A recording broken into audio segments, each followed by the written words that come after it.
Canto 116. The meeting. He looked upon that archer chief whose full eye mocked the lotus leaf, and thus the noble Vanner spake.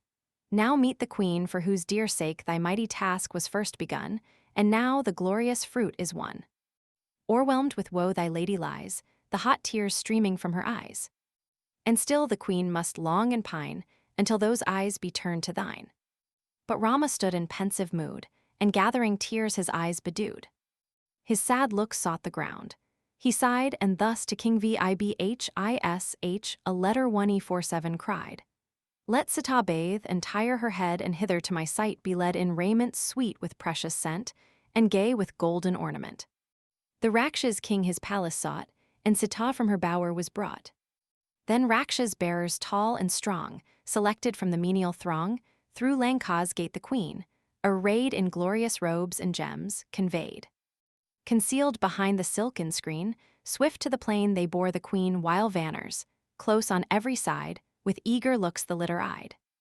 The warders at Vibhish, a letter 1E47 hest, the onward rushing throng repressed, while like the roar of ocean loud, rose the wild murmur of the crowd. The son of Raghu saw, and moved with anger thus the king reproved. Why vex with hasty blow, and threat the Vanners, and my rights forget? Repress this zeal, untimely shown, I count this people as mine own. A woman's guard is not her bower, the lofty wall, the fenced tower, her conduct is her best defense, and not a king's magnificence. At holy rites, in war and woe, her face unveiled a dame may show, when at the maiden's choice, 1015 they meet, when marriage troops parade the street. And she, my queen, who long has lain in prison racked with care and pain, may cease a while her face to hide, for is not Rama by her side. Lay down the litter, on her feet let Sítá come her lord to meet. And let the hosts of woodland race look near upon the lady's face. Then Lakshman, a letter 1E47, and each Vanner chief who heard his words were filled with grief. The lady's gentle spirit sank, and from each eye in fear she shrank as, her sweet eyelids veiled for shame, slowly before her lord she came. While rapture battled with surprise, she raised to his her wistful eyes. Then with her doubt and fear she strove, and from her breast all sorrow drove. Regardless of the gathering crowd, bright as the moon without a cloud, she bent her eyes, no longer dim, in joy and trusting love on him. Canto 117. Sítá's Disgrace. He saw her trembling by his side, and looked upon her face and cried, Lady, at length my task is done, and thou, the prize of war, art won. This arm my glory has retrieved, and all that man might do achieved, the insulting foe in battle slain and cleared mine honor from its stain. This day has made my name renowned, and with success my labor crowned. Lord of myself, the oath I swore is binding on my soul no more. If from my home my queen was reft, this arm has well avenged the theft, and in the field has wiped away the blot that on mine honor lay. The bridge that spans the foaming flood, the city red with giants' blood, the hosts by King Sugriva led who wisely counseled, fought and bled, Vibhish, a letter 1E47 love, our guide and stay, all these are crowned with fruit today. But lady, 'twas not love for thee that led mine army o'er the sea. 'Twas not for thee our blood was shed, or Lanka filled with giant dead. No fond affection for my wife inspired me in the hour of strife. I battled to avenge the cause of honor and insulted laws. My love is fled, for on thy fame lies the dark blot of sin and shame, and thou art hateful as the light that flashes on the injured sight. The world is all before thee. Flee, go where thou wilt, but not with me. How should my home receive again a mistress soiled with deathless stain? How should I brook the foul disgrace, scorned by my friends and all my race?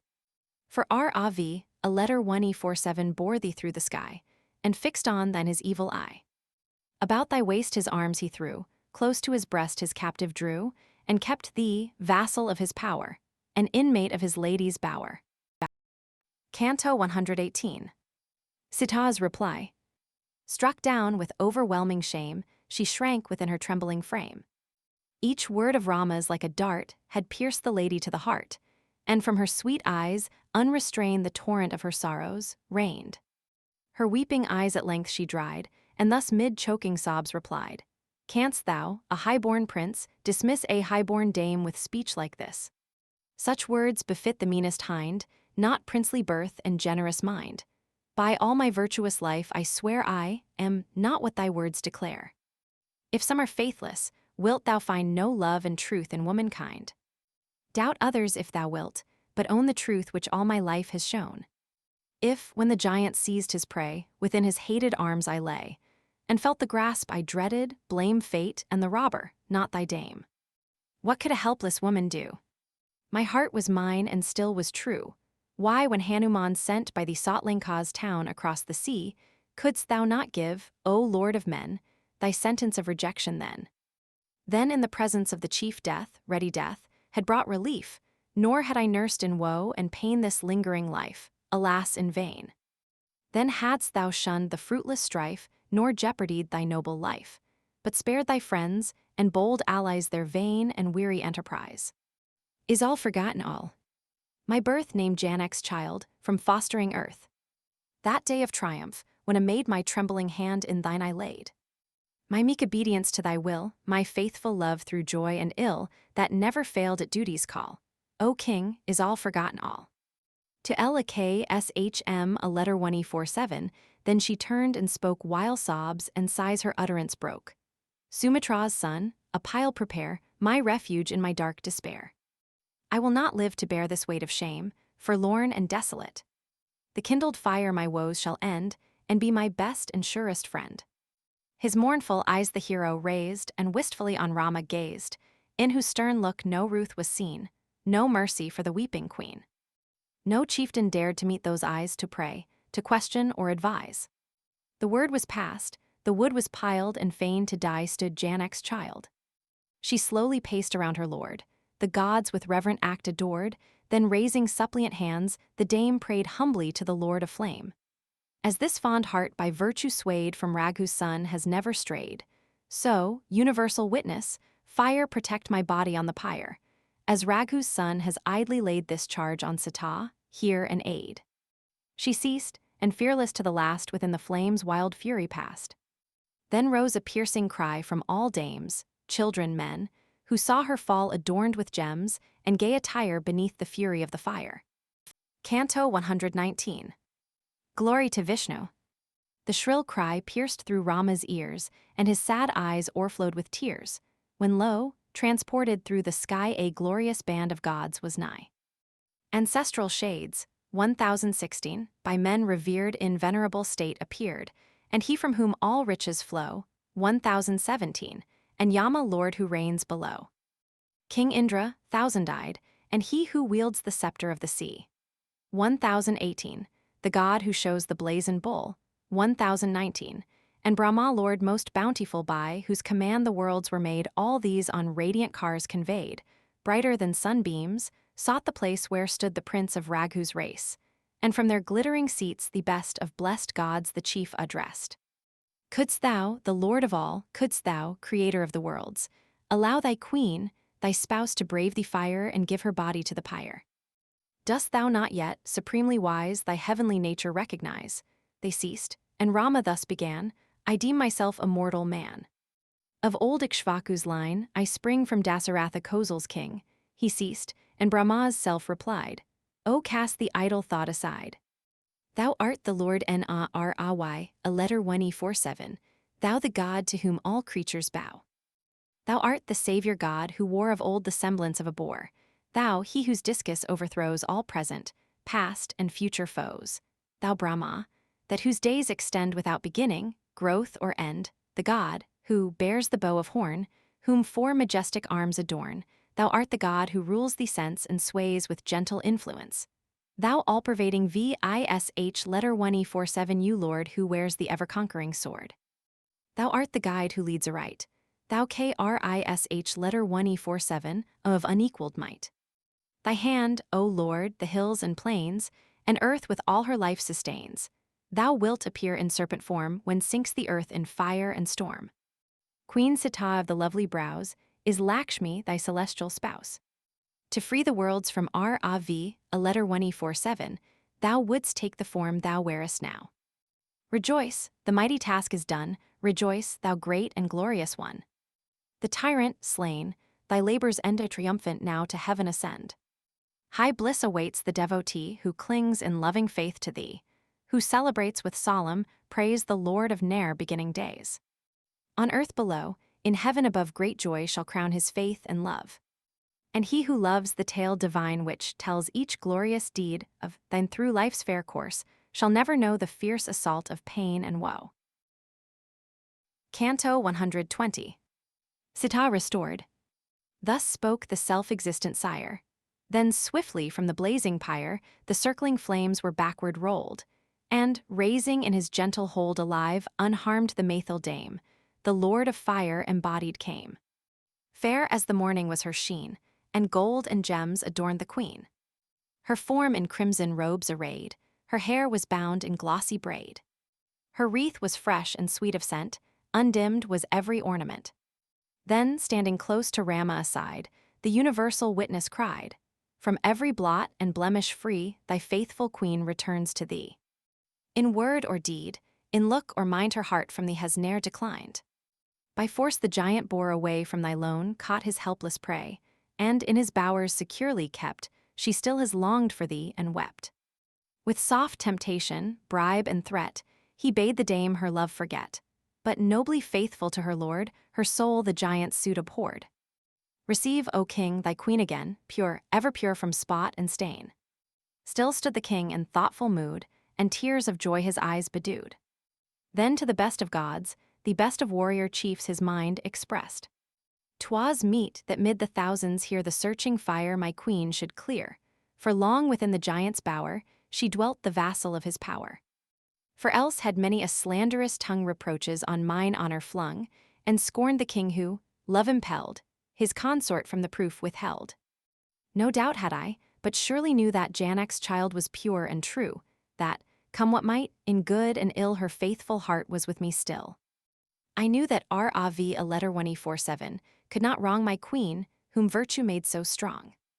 I knew his heart would sink and fail, nor dare her honor to assail, as ocean, when he raves and roars, fears to o'erleap his bounding shores. Now to the worlds her truth is shown, and Sítá is again mine own. Thus proved before unnumbered eyes, on her pure fame no shadow lies. As heroes to their glory cleave, mine own dear spouse I ne'er will leave." He ceased, and clasped in fond embrace on his dear breast she hid her face. Canto 121. Dasaratha. To him Mahesvar thus replied, "O strong-armed hero, lotus-eyed thou, best of those who love the right, haste nobly fought the wondrous fight. Dispelled by thee the doom that spread through trembling earth, and heaven is fled. The worlds exult in light and bliss, and praise thy name, O chief, for this. Now peace to Bharat's heart restore, and bid Kausalya weep no more. Thy face let Queen Kaikeyí see, let fond Sumitra gaze on thee. The longing of thy friends relieve, the kingdom of thy sires receive. Let sons of gentle Sítá born, Ikshvaku's ancient line adorn. Then from all care and foeman freed, perform the offering of the steed. In pious gifts thy wealth expend, then to the home of gods ascend. Thy sire, this glorious king, behold, among the blessed in heaven enrolled. He comes from where the immortals dwell, salute him, for he loves thee well." His mandate Raghu's sons obeyed, and to their sire obeisance made, where high he stood above the car in wondrous light that shone afar. His limbs in radiant garments dressed, whereon no spot of dust might rest. When on the son he loved so well the eyes of Dasaratha fell, he strained the hero to his breast, and thus with gentle words addressed, "No joy to me is heavenly bliss, for there these eyes my Rama miss. Enrolled on high with saint and sage, thy woes, dear son, my thoughts engage. Kaikeyí's guile I ne'er forget, her cruel words will haunt me yet, which sent thee forth, my son, to roam the forest far from me and home. Now when I look on each dear face, and hold you both in fond embrace, my heart is full of joy to see the sons I love from danger free. Now know I what the gods designed, and how in Rama's form enshrined the might of Purushottam lay, the tyrant of the worlds to slay. Ah, how Kausalya will rejoice to hear again her darling's voice, and, all thy weary wanderings o'er, to gaze upon thy face once more. Ah, blessed, forever blessed are they whose eyes shall see the glorious day of thy return in joy at last, thy term of toil and exile past. Ayodhya's Lord, begin thy reign, and day by day new glory gain. He ceased, and Rama thus replied, Be not this grace, O sire, denied. Those hasty words, that curse revoke which from thy lips in anger broke. Kaikeyí, be no longer mine, I cast thee off, both thee and thine. O father, let no sorrow fall on her or hers, thy curse recall. Yea, she shall live if so thou wilt, the sire replied, absolved from guilt. Round L a K S H M a letter 1E47 then his arms he threw, and moved by love began anew. Great store of merit shall be thine, and brightly shall thy glory shine, secure on earth thy brother's grace. And high in heaven shall be thy place. Thy glorious king obey and fear, to him the triple world is dear. God, saint, and sage, by Indra led, to Rama bow the reverent head, nor from the Lord, the lofty-souled, their worship or their praise withhold. Heart of the gods, supreme is he, the one who ne'er shall cease to be. On Sítá then he looked and smiled. List to my words, he said, Dear child, let not thy gentle breast retain one lingering trace of wrath or pain. When by the fire thy truth be proved, by love for thee his will was moved. The furious flame thy faith confessed which shrank not from the awful test, and thou, in every heart enshrined, shalt live the best of womankind. He ceased, he bade the three adieu, and home to heaven exulting flew. Canto 122. Indra's Boon. Then Indra, he whose fiery stroke slew furious Paka, turned and spoke. A glorious day, O chief, is this, rich with the fruit of lasting bliss. Well pleased are we love thee well, now speak, thy secret wishes tell. Thus spake the sovereign of the sky, and this was Rama's glad reply. If I have won your grace, incline to grant this one request of mine. Restore, O king, the vanner dead whose blood for me was nobly shed. To life and strength my friends recall, and bring them back from Yama's hall. When fresh in might the warriors rise, prepare a feast to glad their eyes. Let fruits of every season glow, and streams of purest water flow. Thus Raghu's son, great-hearted, prayed, and Indra thus his answer made. High is the boon thou seekest, none should win this grace but Raghu's son. Yet, faithful to the word I spake, I grant the prayer for thy dear sake. The vanners whom the giants slew their life and vigor shall renew. Their strength repaired, their gashes healed whose torrents dyed the battlefield. The warrior hosts from death shall rise like sleepers when their slumber flies. Restored from Yama's dark domain the vanner legions filled the plain, and round the royal chief arrayed, with wondering hearts obeisance paid. Each god the son of Raghu praised, and cried as loud his voice he raised. Turn, king, to fair Ayodhyá speed, and leave thy friends of vanner breed. Thy true devoted consort cheer, after long days of woe and fear. Bharat, thy loyal brother, see a hermit now for love of thee. The tears of Queen Kausalya dry, and light with joy each stepdame's eye. Then consecrated king of men make glad each faithful citizen. They ceased, and borne on radiant cars, sought their bright home amid the stars. Canto 123. The magic car. Then slept the tamer of his foes, and spent the night in calm repose. Vibhish, a letter 1E47 came when morning broke, and hailed the royal chief and spoke. Here wait thee precious oil and scents, and rich attire and ornaments. The brimming urns are newly filled, and women in their duties skilled, with lotus eyes thy call attend, assistance at thy bath to lend. Let others, Rama cried, desire these precious scents, this rich attire. I heed not such delights as these, for faithful Bharat, ill at ease, watching for me is keeping now far, far away his rigorous vow. By Bharat's side I long to stand, I long to see my fatherland. Far is Ayodhyá, long, alas, the dreary road and hard to pass. One day, Vibhish, a letter 1E47 cried, one day shall bear thee o'er that length of way. Is not the wondrous chariot mine, named Pushpak, wrought by hands divine? The prize which Rav, a letter 1E47 seized of old victorious o'er, the god of gold. This chariot, kept with utmost care, will waft thee through the fields of air, and thou shalt light unwearied down in fair Ayodhya's royal town. But yet if aught that I have done has pleased thee well, O Raghu's son, if still thou carest for thy friend, some little time in Lanka spend, There, after toil of battle, rest within my halls an honored guest. Again the son of Raghu spake, Thy life was periled for my sake. Thy counsel gave me priceless aid, all honors have been richly paid. Scarce can my love refuse, O best of giant kind, thy last request. But still I yearn once more to see my home and all most dear to me, nor can I brook 1 hour's delay. Forgive me, speed me on my way. He ceased, the magic car was brought, of yore by Visvakarma wrought. In sun-like sheen it flashed and blazed, and Raghu's sons in wonder gazed. Canto 124. The Departure. The giant lord the chariot viewed, and humbly thus his speech renewed. Behold, O king, the car prepared, now be thy further will declared. He ceased, and Rama spake once more. These hosts who throng to Lanka's shore their faith and might have nobly shown, and set thee on the giant's throne.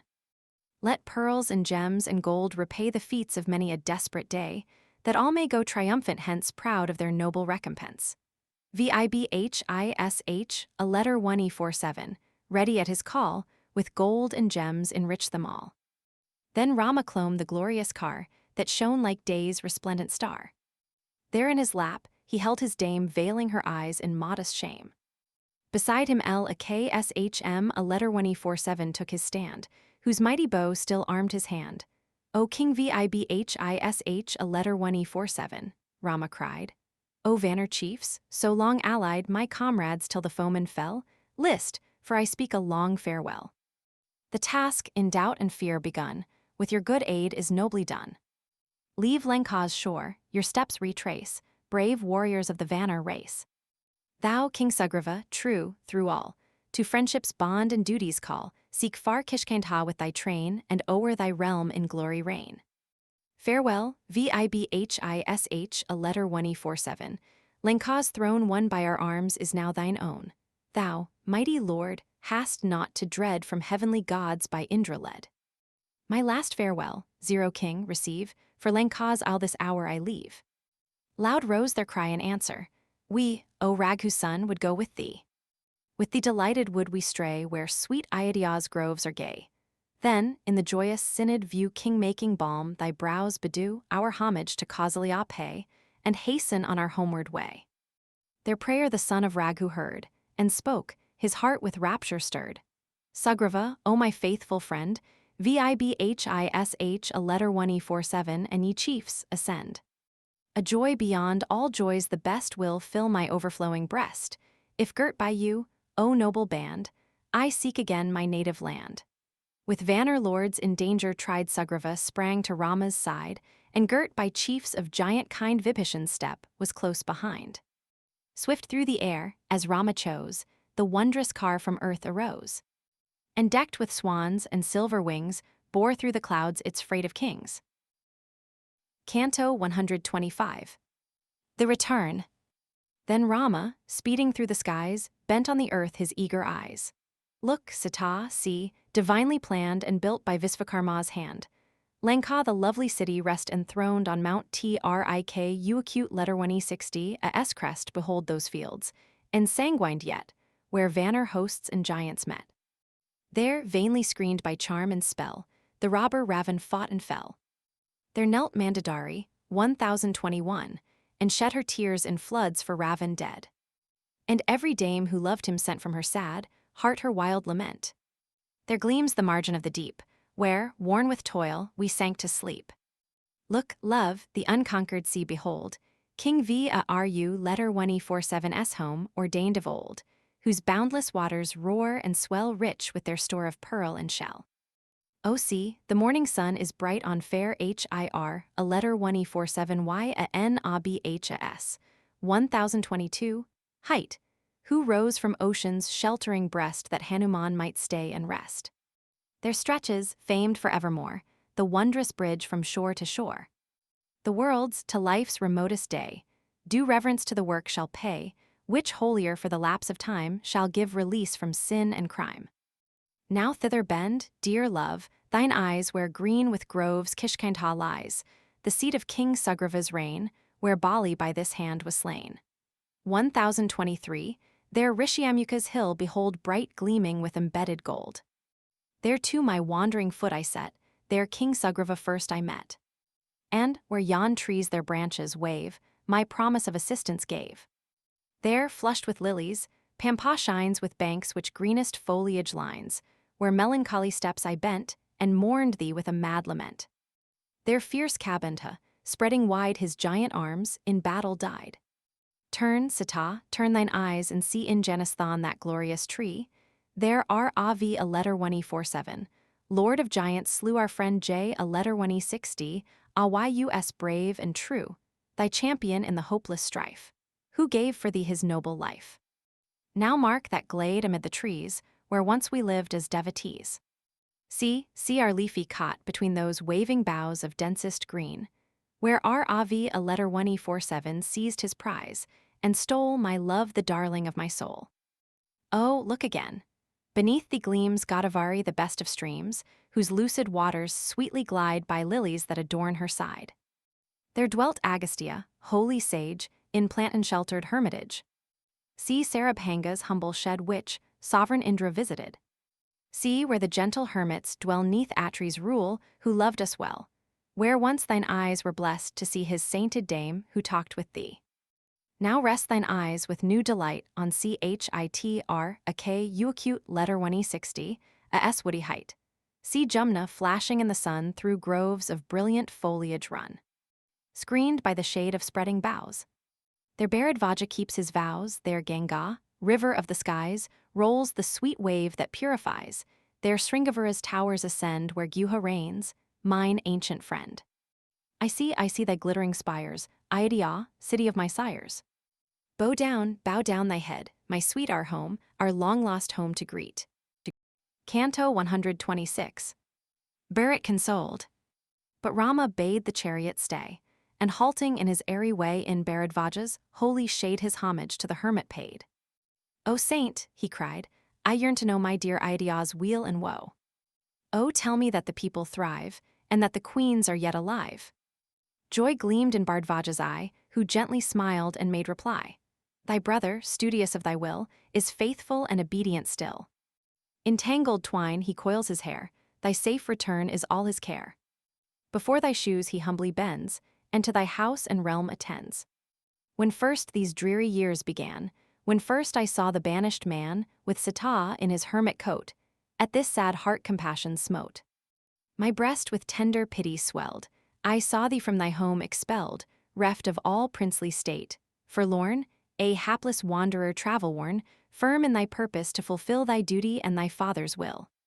But boundless is my rapture now, triumphant, girt with friends art thou. Where'er thy wandering steps have been, thy joy and woe mine eyes have seen. Thy glorious deeds to me art known, the Brahmins saved, the foes o'erthrown. Such power have countless seasons, spent in penance and devotion lent. Thy virtues, best of chiefs, I know, and now a boon would fain bestow.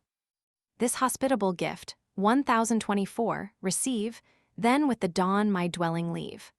The bended head of Rama showed his reverence for the grace bestowed, then for each brave companion's sake he sought a further boon and spake.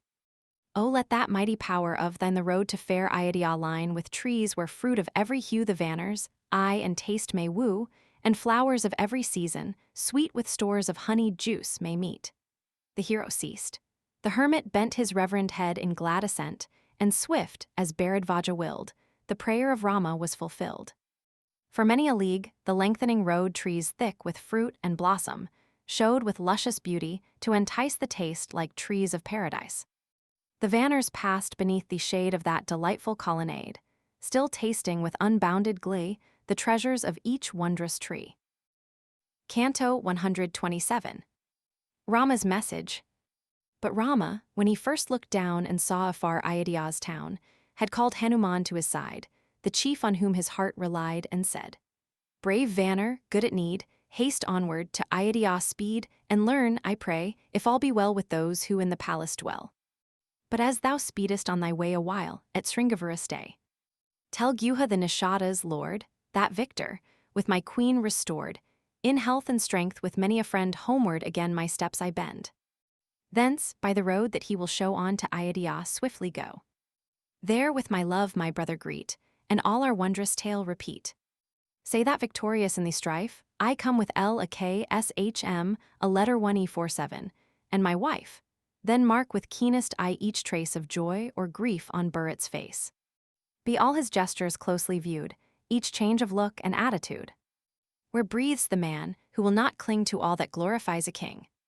Where beats the heart that can resign an ancient kingdom, nor repine to lose a land renowned for breeds of elephants and warrior steeds? If won by custom day by day, my brother Bharat thirsts for sway, still let him rule the nations, still the throne of old Ikshvaku fill. Go mark him well, his feelings learn, and ere we yet be near return. He ceased, and garbed in human form, forth sped Hanuman swift as storm. Sublime in air he rose, and through the region of his father flew. He saw far, far beneath his feet, where Ganga's flood and Jumna meet. Descending from the upper air, he entered Sringavara, where King Gyuha's heart was well content to hear the message Rama sent. Then, with his mighty strength renewed, the Vanner chief his way pursued. Valukini was far behind, and Gamati with forests lined, and golden fields and pastures gay with flocks and herds beneath him lay. Then Nandagrama charmed his eye, where flowers were bright with every dye, and trees of lovely foliage made with meeting boughs delightful shade, where women watched in trim array their little sons and grandsons, play. His eager eye on Bharat fell, who sat before his lonely cell. In hermit weed, with tangled hair pale, weak and worn with ceaseless care. His royal pomp and state resigned for Rama, still he watched and pined, still to his dreary vows adhered, and royal Rama's shoes revered. Yet still the terror of his arm preserved the land from fear and harm. The wind god's son, in form a man, raised reverent hands and thus began. Fond greeting, Prince, I bring to thee, and Rama's self has sent it. He for whom thy spirit sorrows yet, as for a hapless anchoret in D, a letter 1E47 letter 1E0D, a K wood, in dire distress, with matted hair and hermit dress. This sorrow from thy bosom fling, and hear the tale of joy I bring. This day thy brother shalt thou meet exulting in his foe's defeat, freed from his toil and lengthened vow, the light of victory on his brow, with Sítá, Lakshman, a letter 1E47, and his friends homeward at last his steps he bends. Then joy, too mighty for control, rushed in full flood o'er Bharat's soul, his reeling sense and strength gave way, and fainting on the earth he lay, at length upspringing from the ground. His arms about Hanuman wound, with tender tears of rapture sprung, he dewed the neck to which he clung. Art thou a god or man, he cried, whom love and pity hither guide? For this 100,000 kine, 100 villages be thine. A score of maids of spotless lives to thee I give to be thy wives, of golden hue and bright of face, each lovely for her tender grace. He ceased a while by joy subdued, and then his eager speech renewed. Canto 128. Hanuman's story. In doubt and fear long years have passed, and glorious tidings come at last. True, true is now the ancient verse which men in time of bliss rehearse. Once only in 100 years great joy to mortal men appears. But now his woes and triumph tell, and loss and gain as each befell. He ceased. Hanuman mighty-souled the tale of Rama's wanderings, told from that first day, on which he stood in the drear shade of D, a letter 1E47 letter 1E0D, a K wood. He told how fierce Dasaratha fell. He told of Sarabhanga's cell, where Rama saw with wondering eyes Indra descended from the skies. He told how S-acute U-acute RP, a letter 1E47 a KHI-acute came, her soul aglow with amorous flame, and fled repulsed, with rage and tears, reft of her nose and severed ears. He told how Rama's might subdued the giant's furious multitude, how Kara with the troops he led and treacherous and Du-acute SH a letter 1E47 bled, how Rama, tempted from his cot, the golden deer pursued and shot, and Rav a letter 1E47 came and stole away the Maithil queen his hapless prey, when, as he fought, the dame to save, his noble life Jatyus gave. How Rama still the search renewed, the robber to his hold pursued, bridging the sea from shore to shore, and found his queen to part no more. 1025. Canto 129. The meeting with Bharat. O'erwhelmed with rapture, Bharat heard the tale that all his being stirred, and, heralding the glad event, this order to Satrugna sent. Let every shrine with flowers be gay, let incense burn and music play. Go forth to meet your king, let tabors sound and minstrels sing, let bards swell high the note of praise, skilled in the lore of ancient days, call forth the royal matrons. Call each noble from the council hall. Send all we love and honor most, send Brahmins and the warrior host, a glorious company to bring in triumph home our lord the king. Great rapture filled Satrugna's breast, obedient to his brother's hest. Send forth 10,000 men, he cried. Let brawny arms be stoutly plied, and smoothing all with skillful care, the road for Kozel's king prepare. Then o'er the earth let thousands throw fresh showers of water cool as snow, and others strew with garlands gay, with loveliest blooms our monarch's way. On tower and temple porch and gate let banners wave in royal state, and be each roof and terrace lined with blossoms loose and chaplets twined.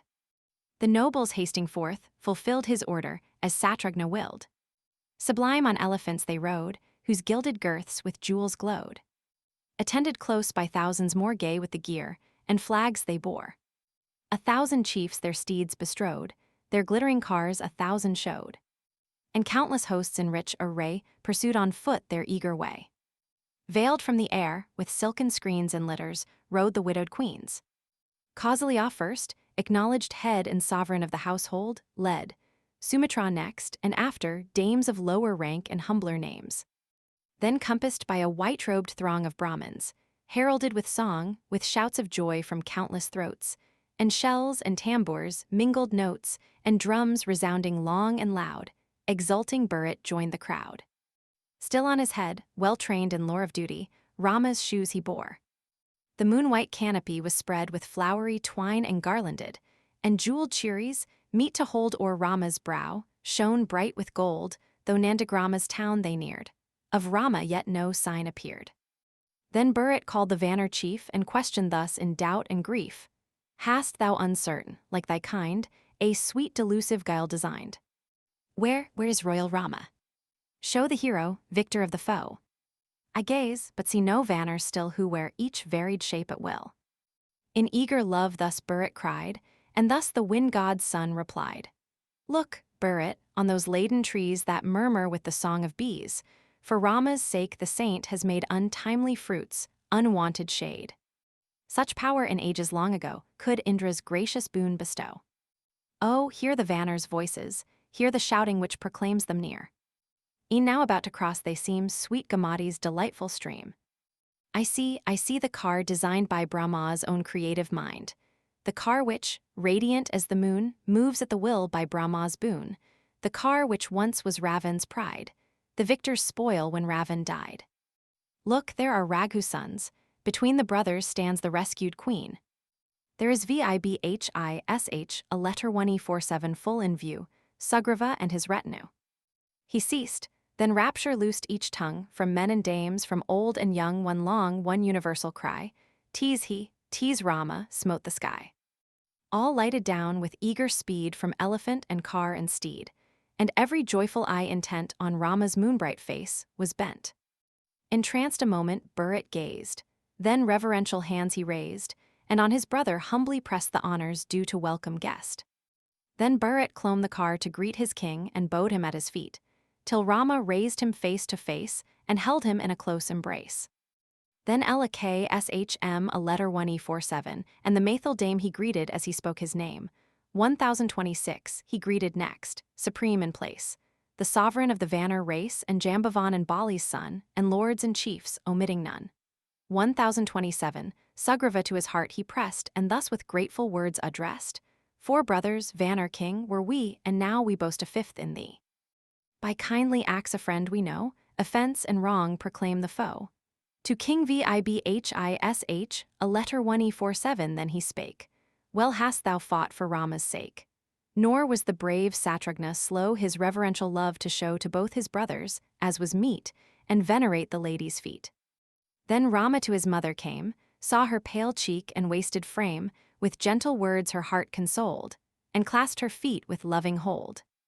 Then at Sumitra's feet he bent, and fair Kaikeyí's, reverent, greeted each dame from chief to least, and bowed him to the household priest. Up rose a shout from all the throng, O welcome, Rama, mourned so long. Welcome, Kausalya's joy and pride, 10,000 voices cried. Then Bharat placed, in duty taught, on Rama's feet the shoes he brought.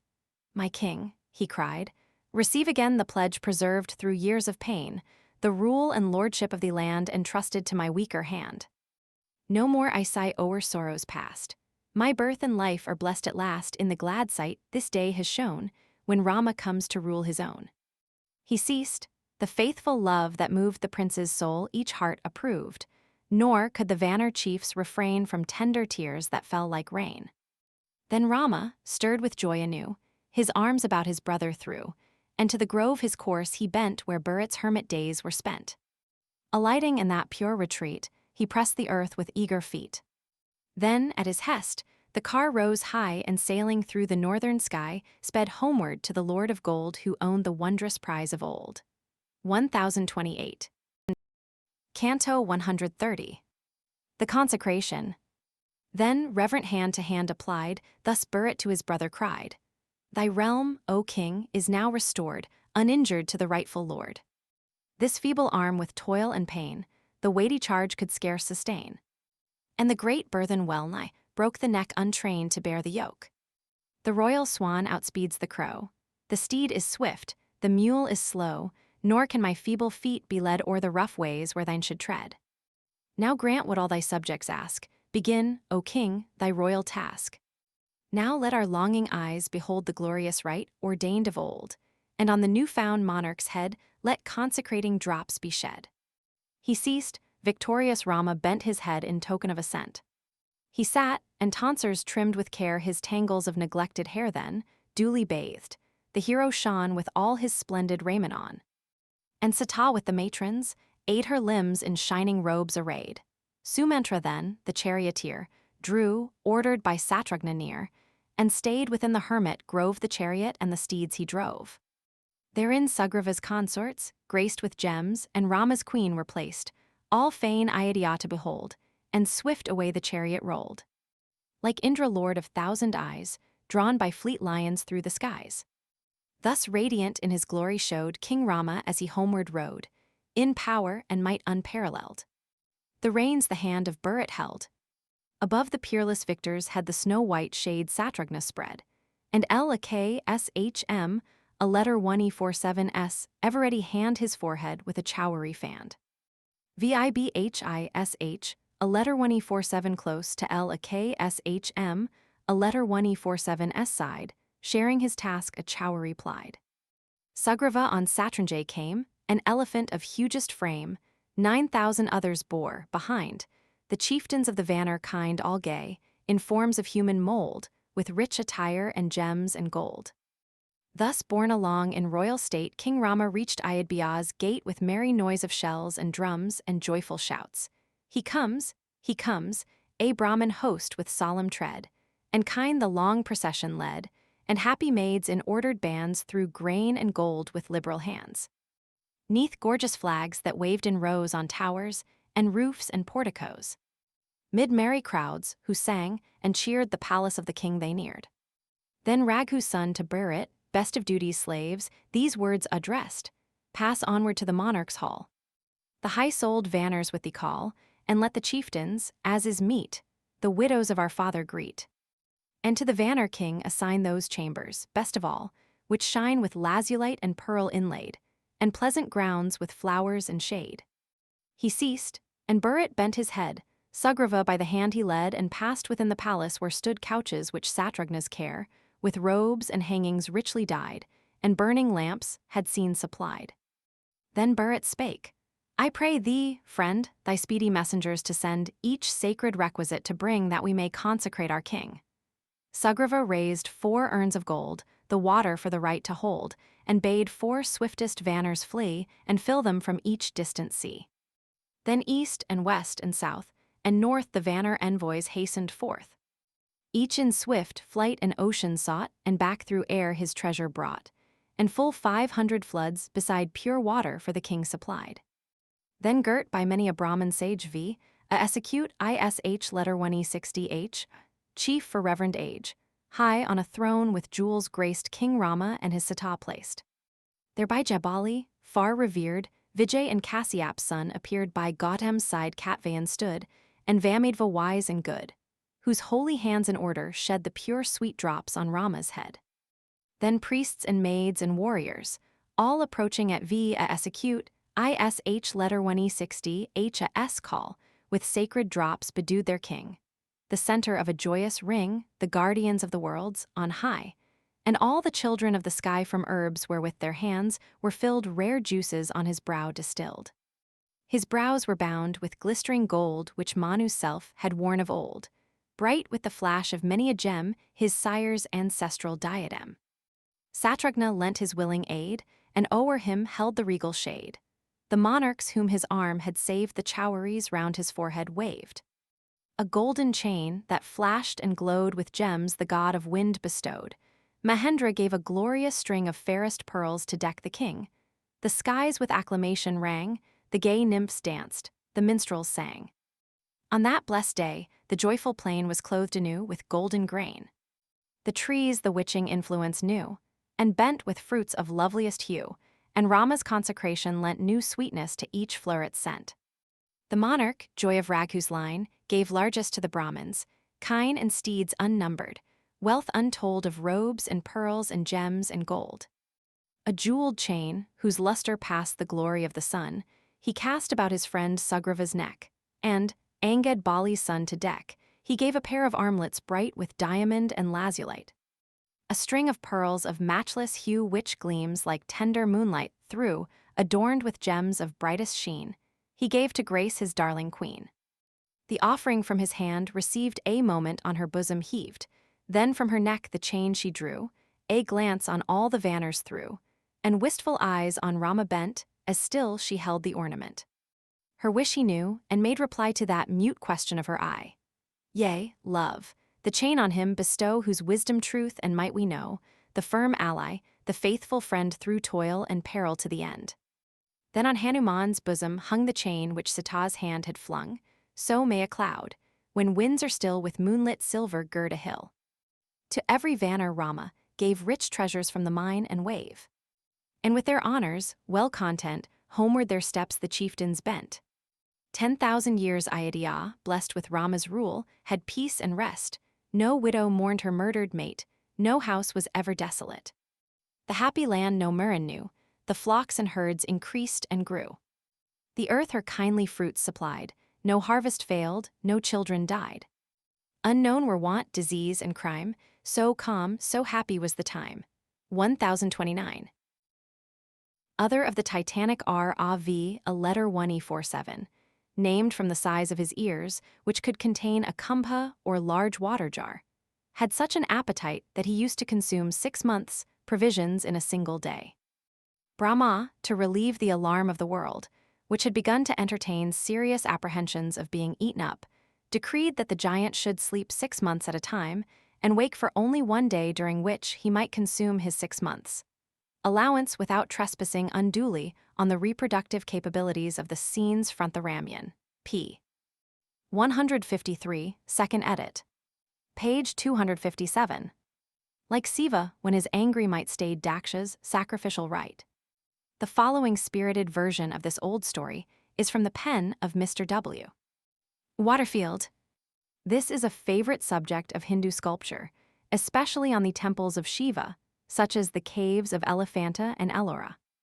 It, no doubt, is an allegory of the contest between the followers of Shiva and the worshippers of the elements, who observed the old ritual of the Vedas, in which the name of Shiva is never mentioned. Daksha for devotion made a mighty feast, milk and curds and butter, flesh of bird and beast, rice and spice and honey, sweetmeats ghee and gur. 1038, gifts for all the Brahmins, food for all the poor. At the gates of Ganga, 1039 Daksha held his feast, called the gods unto it, greatest as the least. All the gods were gathered round with one accord, all the gods but Yuma, all but Yuma's lord. Yuma sat with Shiva on Kailasa hill, round them stood the Rudras watching for their will. Who is this that cometh lilting to his lute? All the birds of heaven heard his music, mute. Round his head a garland rich of hue was wreathed, every sweetest odor from its blossoms breathed. Teased the Muni Narad, 'Mong the gods he fares, ever making mischief by the tales he bears. Hail to lovely Yuma! Hail to Yuma's lord! Wherefore are they absent for her father's board?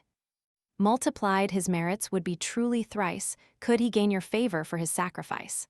Worth of heart was Yuma, to her lord she spake, why dost thou, the mighty, of no right partake?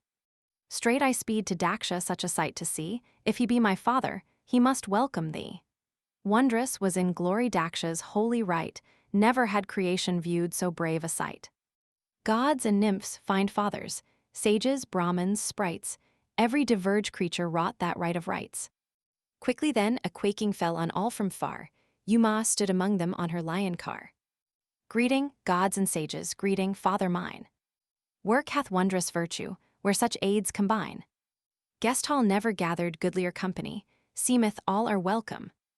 All the gods but me, spake the Muni Daksha, stern and cold his tone, welcome thou too, daughter, since thou com'st alone.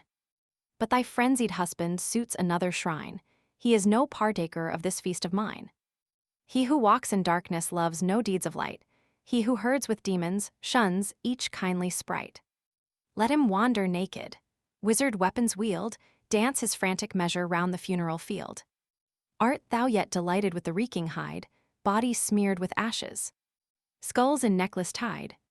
Thou to love this monster? Thou to plead his part?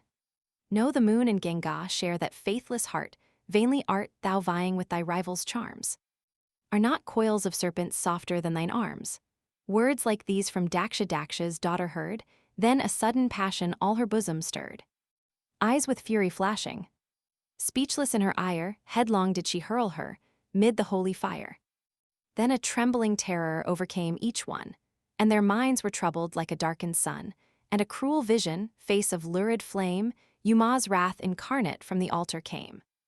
Fiend-like forms by thousands started from his side, gainst the sacrificers all their might they plied, till the saints availed not strength like theirs to stay, and the gods distracted turned and fled away. Hushed were hymns and chanting, priests were mocked and spurned, food defiled and scattered altars overturned. Then, to save the object sought at such a price, like a deer in semblance sped the sacrifice. Soaring toward the heavens, through the sky it fled. But the Rudra's chasing smote away its head. Prostrate on the pavement Daksha fell dismayed. Mightiest, thou hast conquered thee we ask for aid. Let not our oblations all be rendered vain, let our toilsome labor full fruition gain.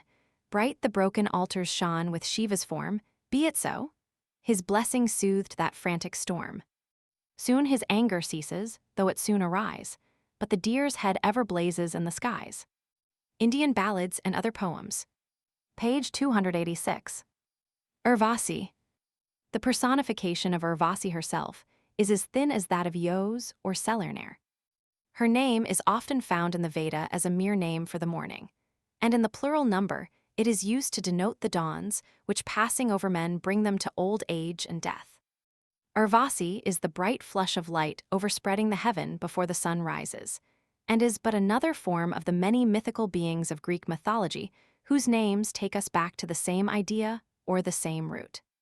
As the dawn in the Vedic hymns is called Uruki, the far-going, Terlefasa, Terlephos, so is she also Uruasi, the wide-existing or wide-spreading, as are Europair, Urianassa, Euryphassa, and many more of the sisters of Atherner and Aphrodite. As such she is the mother of Vasishtha, the bright being, as Oedipus is the son of Iacaster. And although Vasishtha, like Oedipus, has become a mortal bard or sage, he is still the son of Mitra and Varu letter 1E47 of night and day. Her lover Pururavas is the counterpart of the Hellenic Polydeucers, but the continuance of her union with him depends on the condition that she never sees him unclothed. But the Gandharvas, impatient of her long sojourn among mortal men, resolve to bring her back to their bright home, and Pururavas is thus led unwittingly to disregard her warning. A ewe with 2 lambs was tied to her couch, and the Gandharvas stole one of them. Urvasi said, "They take away my darling, as if I lived in a land where there is no hero and no man." They stole the second, and she upbraided her husband again. Then Pururavas looked and said, "How can that be a land without heroes or men where I am?" And naked he sprang up, he thought it was too long to put on his dress. Then the Gandharvas sent a flash of lighting, and Urvasi saw her husband naked as by daylight. Then she vanished.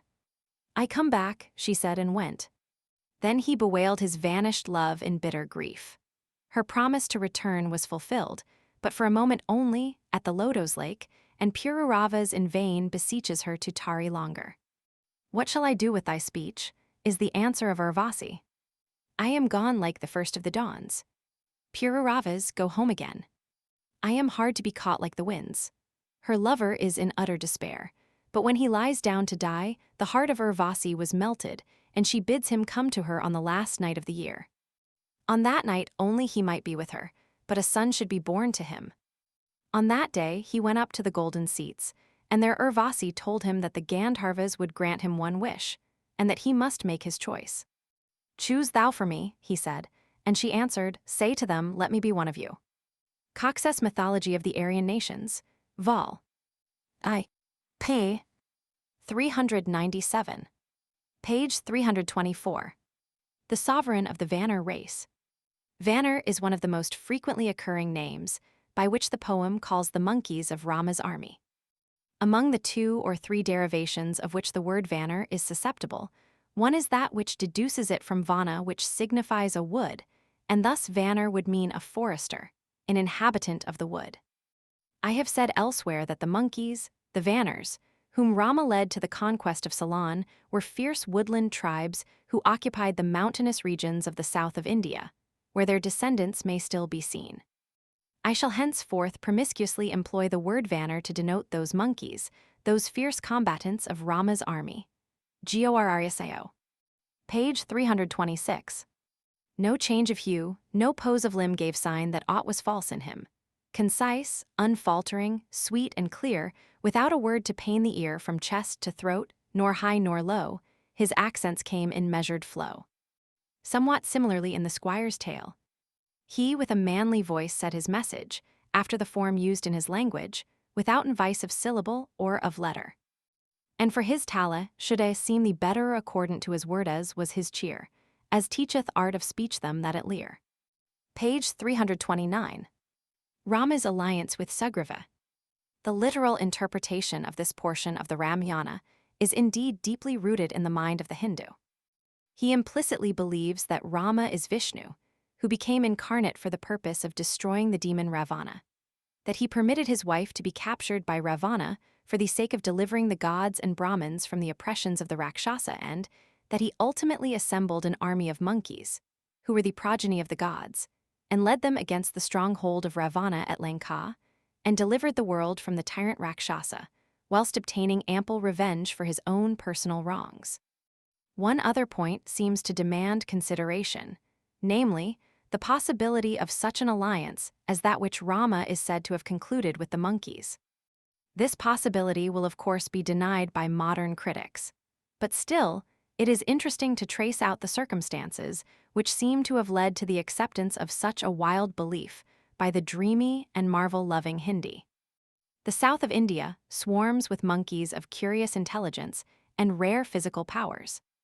Their wonderful instinct for organization, their attachment to particular localities, their occasional journeys in large numbers over mountains and across rivers, their obstinate assertion of supposed rights, and the ridiculous caricature which they exhibit of all that is animal and emotional in man, would naturally create a deep impression.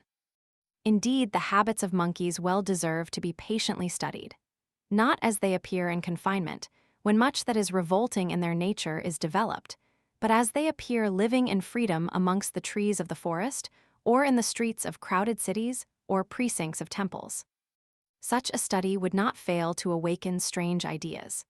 And although the European would not be prepared to regard monkeys as sacred animals, he might be led to speculate as to their origin by the light of data, which are at present unknown to the naturalist, whose observations have been derived from the menagerie alone. Whatever, however, may have been the train of ideas which led the Hindu to regard the monkey as a being half human and half divine, there can be little doubt that in the Ramayana the monkeys of southern India have been confounded with what may be called the aboriginal people of the country. The origin of this confusion may be easily conjectured. Perchance the aborigines of the country may have been regarded as a superior kind of monkeys. And to this day, the features of the Merawars, who are supposed to be the aborigines of the southern part of the Carnatic, are not only different from those of their neighbors, but are of a character calculated to confirm the conjecture. Again, it is probable that the army of aborigines may have been accompanied by outlying bands of monkeys, impelled by that magpie-like curiosity and love of plunder, which are the peculiar characteristics of the monkey race. And this incident may have given rise to the story that the army was composed of monkeys. Wheeler's History of India. Vol. 2.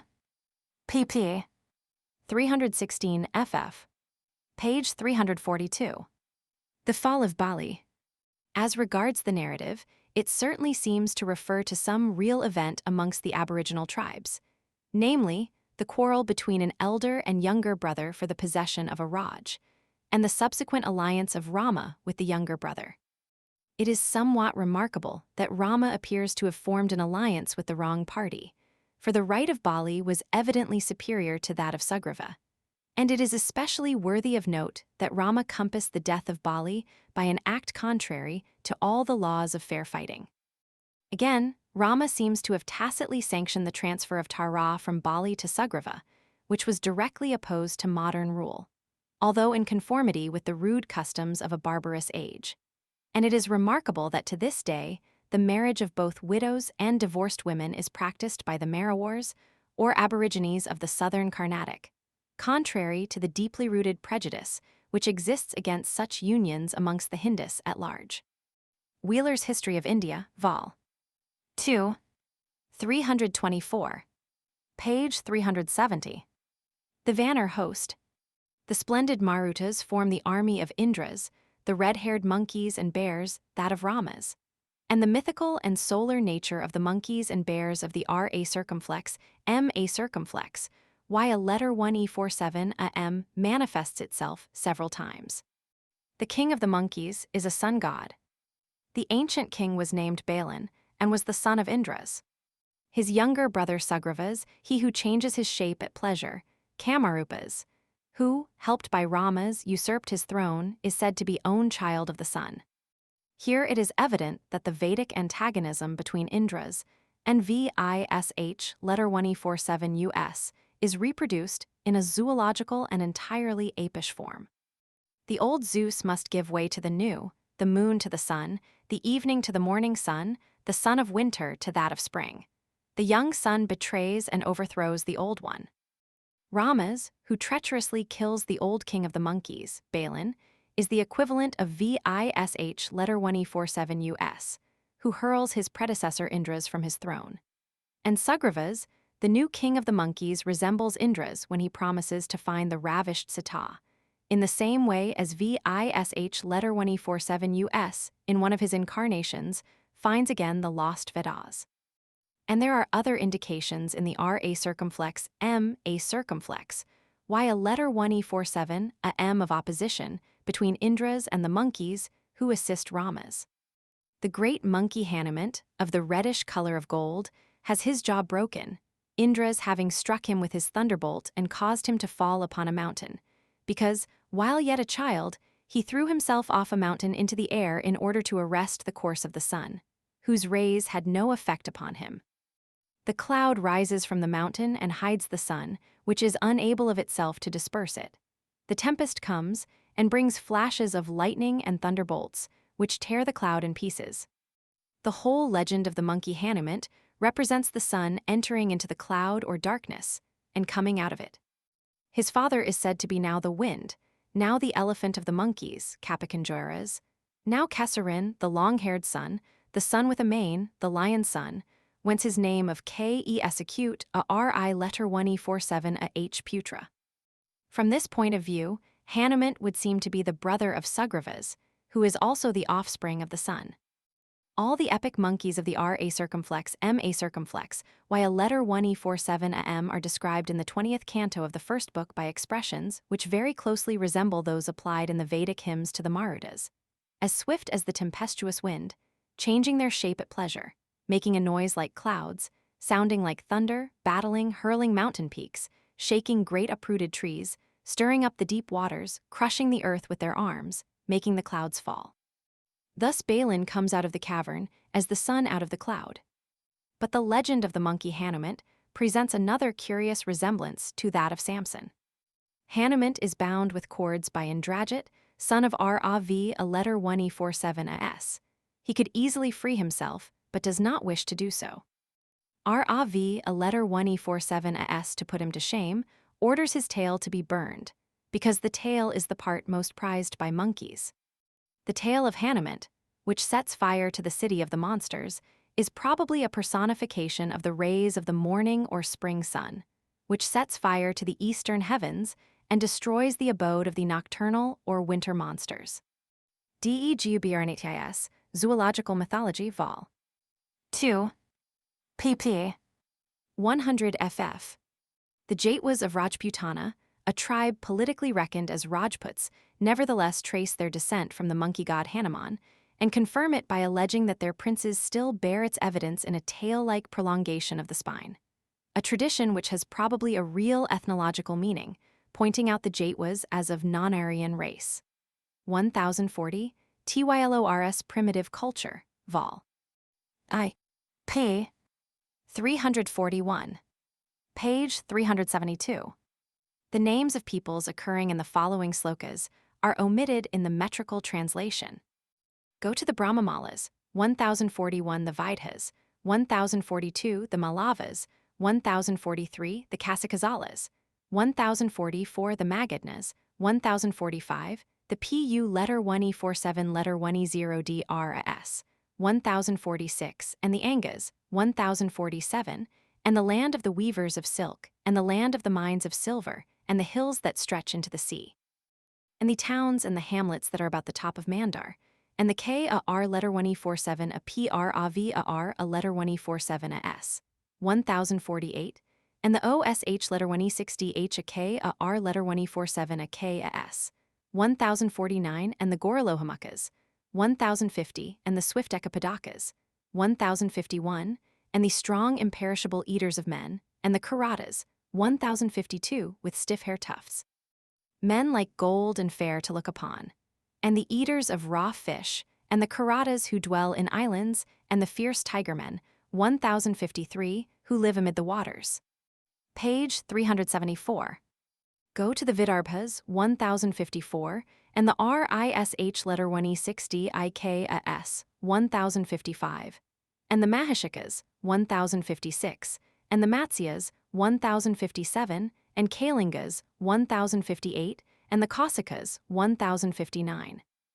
And the Andhras, 1060, and the PU letter 1E47 letter 1E0DRS, 1061, and the Cholas, 1062, and the P a letter 1E47 letter 1E0DYS, 1063, and the Keralas, 1064, Mlechas, 1065, and the Pulindas, 1066, and the Surasnas, 1067, and the Prasthalas and the Bharatas and Madrakas, 1068, and the Kambojas, 1069, and the Yavanas, 1070, and the towns of the Sakas, 1071, and the Varatas, 1072. Page 378. Northern Karush. Professor Lassen remarks in the Zeitschrift für die Kunde des Morgenlands, Roman 2. 62. At the furthest accessible extremity of the earth appears Haravarsha with the northern Karush.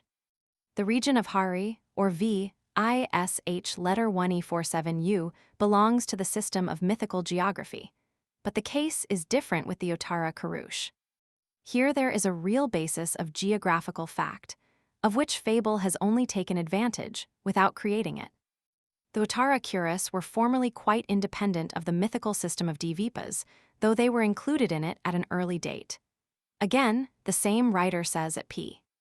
65, that the conception of the Uttara Karush is based upon an actual country and not on mere invention, is proved 1. By the way in which they are mentioned in the Vedas, 2. By the existence of Uttara Kuru in historical times as a real country, and 3. By the way in which the legend makes mention of that region as the home of primitive customs. To begin with the last point, the Mahabharata speaks as follows of the freer mode of life, which women led in the early world. Book 1. Verses 47-1922.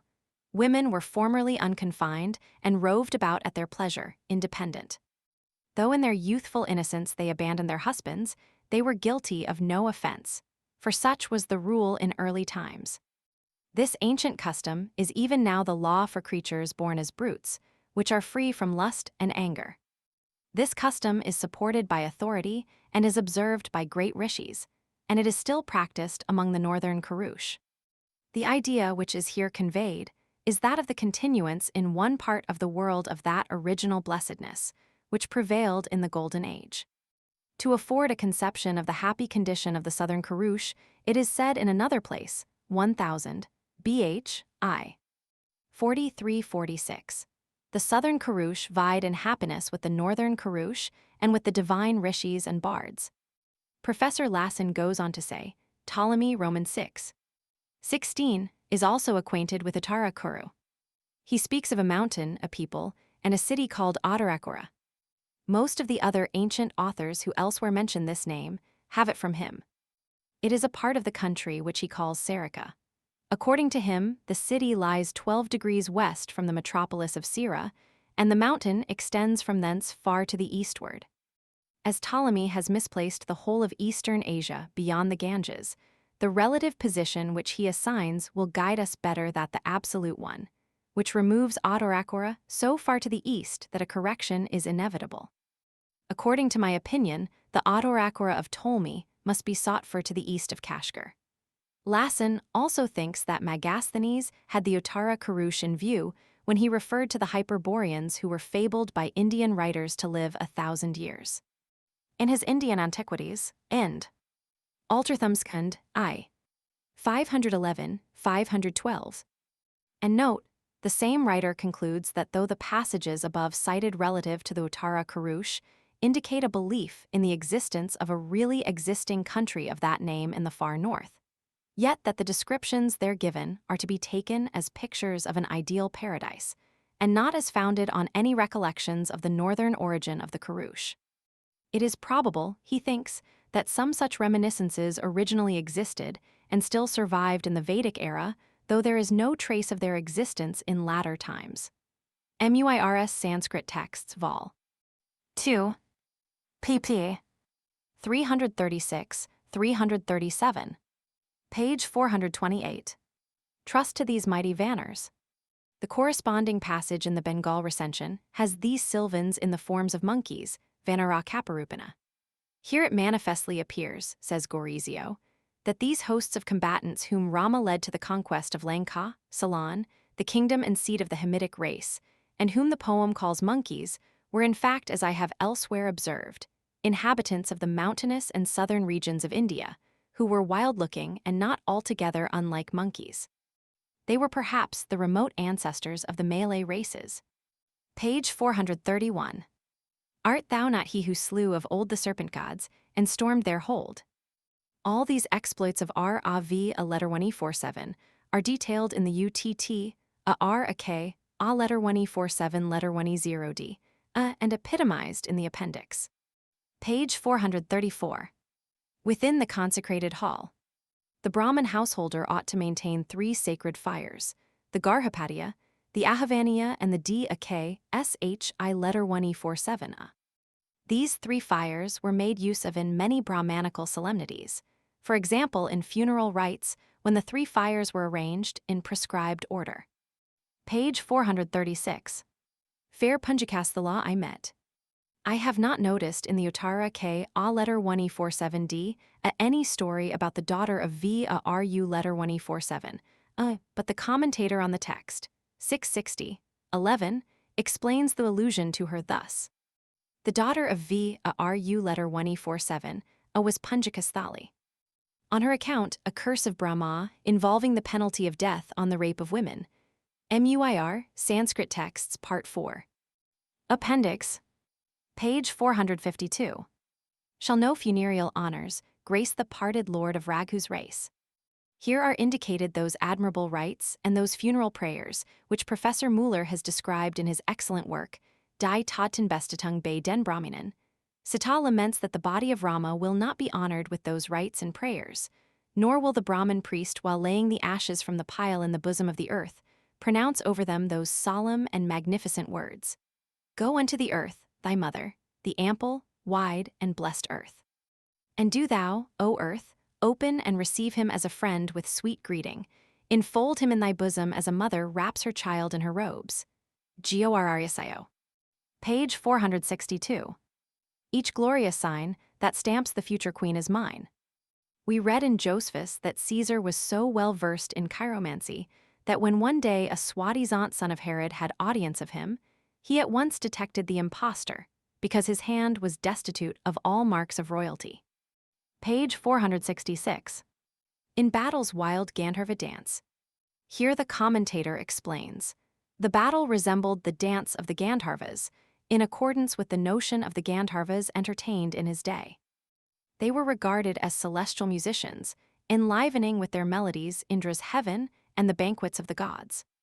But the Gandharvas, before becoming celestial musicians in popular tradition, were in the primitive and true signification of the name heroes, spirited and ardent warriors, followers of Indra, and combined the heroical character with their atmospherical deity.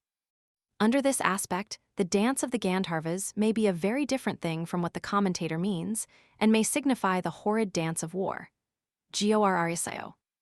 The Homeric expression is similar, to dance a war dance before Ares. Page 470. By Nar, a letter 147y, a s lips of old. The story of Nar, a letter 147y, is told in the Uttara K, a letter 147 letter 10d, of the Ramay, a letter 147. Nar, a letter 147y, a descendant of Ikshvaku and king of Ayodhyá, when called upon to fight with Rav, a letter 147, or acknowledge himself conquered, prefers the former alternative. But his army is overcome, and he himself is thrown from his chariot. When Rav, a letter 147, triumphs over his prostrate foe, the latter says that he has been vanquished not by him but by fate, and that Rav, a letter 147, is only the instrument of his overthrow, and he predicts that Rav, a letter 147, shall one day be slain by his descendant Rama. Sanskrit texts, 4, appendix. Page 497. With regard to the magic image of Sítá made by Indrajit, we may observe that this thoroughly oriental idea is also found in Greece in Homer's Iliad, where Apollo forms an image of Aeneas to save that hero beloved by the gods. It occurs too in the Aeneid of Virgil, where Juno forms a fictitious Aeneas to save Turnus. Tum dinub cavatenum sine viribus umbrem in facem Aene, visum mirabile monstrum Dardaneas ornat telles. Clipumc jubesque divini assimulat capitis, dat inania verba, dat sine ment sonum, gressusque effingit untis. Aeneidos lib. 10, Gorrsayo. Page 489. To Raghu's son my chariot lend.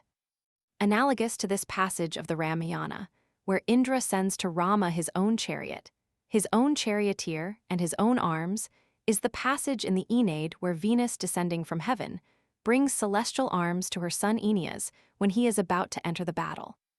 At Venus Etherios, inter de candida nimbos dona ferius adurat. Arma sub adversa possut radiantia quercum.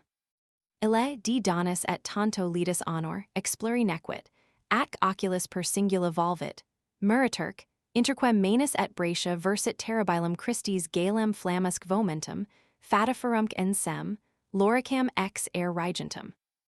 Aeneidos lib. 8 Gorrsayo. Page 489. Agastya came and gently spake. The Muni, or Saint Agastya, author of several Vedic hymns, was celebrated in Indo-Sanskrit tradition for having directed the first Brahmanical settlements in the southern regions of India. And the Mahabharata gives him the credit of having subjected those countries, expelled the Rakshases, and given security to the solitary ascetics who were settled there. Hence Agastya was regarded in ancient legend as the conqueror and ruler of the southern country. This tradition refers to the earliest migrations made by the Sanskrit Indians towards the south of India. To Agastya are attributed many marvelous mythic deeds which adumbrate and veil ancient events, some of which are alluded to here and there in the Ramayana. Gorrsayo. The following is the literal translation of the canto, text and commentary, from the Calcutta edition. Having found Rama weary with fighting and buried in deep thought, and Rav a letter 1E47 standing before him ready to engage in battle, the holy Agastya, who had come to see the battle, approached Rama and spoke to him thus. O mighty Rama, listen to the old mystery, by which thou wilt conquer all thy foes in the battle. Having daily repeated the Ayodhyá, the delighter of the mind of the sun, the holy prayer which destroys all enemies of him who repeats it, gives victory, removes all sins, sorrows, and distress, increases life, and which is the blessing of all blessings, worship the rising and splendid sun who is respected by both the gods and demons, who gives light to all bodies, and who is the rich Lord of all the worlds.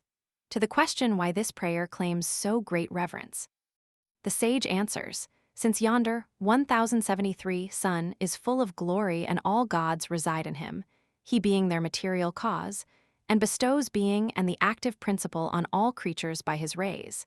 And since he protects all deities, demons, and men with his rays. He is Brahma, 1074, VISH letter 1E47U, 1075 Siva, 1076 Skanda, 1077 Prajapati, 1078 Mahendra, 1079 Dhanata, 1080 Kala, 1081 Yama, 1082 Soma, 1083, Apampati i.e. the Lord of Waters.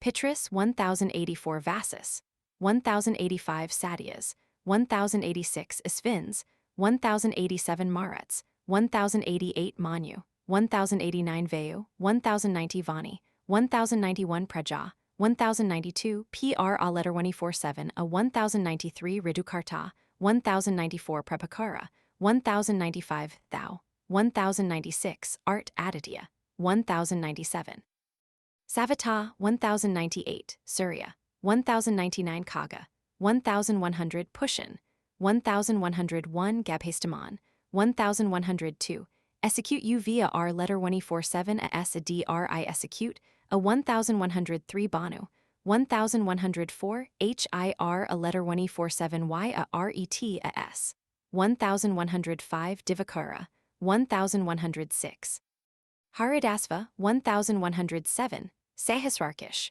1108 Saptasapti, 1109 Marichaman, 1110 Timarmathana, 1111 Sambhu, 1112 Twashta, 1113 Martanda, 1114 Ansuman, 1115 Hiranyagarbha, 1116 Sisira, 1117 Tapana, 1118 Ahaskara, 1119 Ravi, 1120 Agnigarbha, 1121 Aditipatra, 1122 Sanka, 1123 Ciceranasana, 1124 Vyamanatha, 1125 Tamapeti, 1126 Rijyad Samaparaga, 1127 Ganavrishti, 1128 Apam Mitra, 1129 Vindhyavathiplavangama, 1130 Adapi, 1131 Mandali, 1132 Emridiu Death. Pingala, 1133 Sarvatapana, 1134 Kavi, 1135 Visva, 1136 Mahachas, 1137 Rakta, 1138 Sarvapavidpava, 1139 the Lord of Stars, Planets, and other luminous bodies. Visvapavana, 1140 Tejasvanam Tejasvi, 1141 Dwadasatman, 1142 I salute thee. I salute thee who art the eastern mountain. I salute thee who art the western mountain. I salute thee who art the Lord of all the luminous bodies. I salute thee who art the Lord of days. I respectfully salute thee who art Jaya, 1143 Jayapadra, 1144 Haryasa, 1145 O thou who hast 1,000 rays, I repeatedly salute thee. I repeatedly and respectfully salute thee who art Ayodhyá, I repeatedly salute thee who art Ugra. 1146, Veera, 1147, and Saranga. 1148, I salute thee who openest the lotuses, or the lotus of the heart. I salute thee who art furious. I salute thee who art the Lord of Brahma, Siva, and Vish letter 1E47U. I salute thee who art the sun, Adityavārchas, 1149, splendid, Sarvapaksha, 1150 and Raudravapush, 1151. I salute thee who destroyest darkness, cold, and enemies, whose form is boundless, who art the destroyer of the ungrateful, who art Deva, 1152, who art the Lord of the luminous bodies, and who appearest like the heated gold. I salute thee who art Hari, 1153, Visvakarman, 1154, the destroyer of darkness, and who art splendid and Lakasakshan. 1155, yonder sun destroys the whole of the material world and also creates it. Yonder sun dries all earthly things, destroys them and causes rain with his rays. He wakes when our senses are asleep, and resides within all beings. Yonder sun is Agnihotra, 1156, and also the fruit obtained by the performer of Agnihotra. He is identified with the gods, sacrifices, and the fruit of the sacrifices. He is the Lord of all the duties known to the world. If any man, O Raghava, in calamities, miseries, forests, and dangers, prays to yonder sun, he is never overwhelmed by distress. Worship with close attention him, the God of gods and the Lord of the world, and recite these verses thrice, whereby thou wilt be victorious in the battle. O brave one, thou wilt kill Rav a letter 1E47 at this very instant. Thereupon Agastya, having said this, went away as he came. The glorious Rama, having heard this, became free from sorrow. Raghava, whose senses were under control, being pleased, committed the hymn to memory, recited it facing the sun, and obtained great delight. The brave Rama, having sipped water thrice and become pure, took his bow, and seeing Rav a letter 1E47 was delighted, and meditated on the sun. Page 492. Ravan's funeral. In the funeral ceremonies of India, the fire was placed on 3 sides of the pyre. The Dakashi letter 1E47 are on the south, the Garhapatiya on the west, and the Ahivaniya on the east. The funeral rites are not described in detail here, and it is therefore difficult to elucidate and explain them. The poem assigns the funeral ceremonies of Aryan Brahmins to the Rakshasas, a race different from them in origin and religion, in the same way as Homer sometimes introduces into Troy the rites of the Grecian cult. Gorrsayo. Mr. Muir translates the description of the funeral from the Calcutta edition, as follows. They formed, with Vedic rites, a funeral pile of faggots of sandalwood, with padmaka wood, uzira grass, and sandal, and covered with a quilt of deer's hair. They then performed an unrivaled obsequial ceremony for the Rakshasa prince, placing the sacrificial ground to the SC, and the fire in the proper situation. They cast the ladle filled with curds and ghee on the shoulder, 1157 of the deceased. He placed the car on the feet and the mortar between the thighs. Having deposited all the wooden vessels, the and lower firewood, and the other pestle in their proper places, they departed. The Rakshasas, having then slain a victim to their prince in the manner prescribed in the Sastras, and enjoined by great rishis, cast the coverlet of the king saturated with ghee. They then, Vibhish a letter 1E47, are included, with afflicted hearts, adorned Rav a letter 1E47, with perfumes and garlands, and with various vestments, and besprinkled him with fried grain. Vibhish a letter 1E47 having bathed, and having, with his clothes wet, scattered in proper form tila seeds mixed with darbha grass, and moistened with water, applied the fire. Page 496. The following is a literal translation of Brahma's address to Rama according to the Calcutta edition, text and commentary. O Rama, how dost thou, being the creator of all the world, best of all those who have profound knowledge of the Upanishads and all-powerful as thou art, suffer Sítá to fall in the fire. How dost thou not know thyself as the best of the gods? Thou art one of the primeval Vasas, 1158, and also their Lord and Creator. Thou art thyself the Lord and first Creator of the three worlds. Thou art the eighth, that is Mahadeva of the Rudras, 1159, and also the fifth, 1160 of the Satyas. 1161. The poet describes Rama as made of the following gods: the Asvinakumaras, the twin divine physicians of the gods, are thy ears, the sun and the moon are thy eyes, and thou hast been seen in the beginning and at the end of creation. How dost thou neglect the daughter of Vaidha, Janaka, like a man whose actions are directed by the dictates of nature? Thus addressed by Indra, Brahma, and the other gods, Rama, the descendant of Raghu, lord of the world and the best of the virtuous, spoke to the chief of the gods. As I take myself to be a man of the name of Rama and son of Dasaratha, therefore, sir, please tell me who I am and whence have I come. O thou whose might is never failing, said Brahma to Kakutstha, the foremost of those who thoroughly know Brahma. Thou art Nary a letter 147, a 1162, almighty, possessed of fortune, and armed with the discus. Thou art the boar, 1163, with one tusk, the conqueror of thy past and future foes. Thou art Brahma true and eternal or undecaying.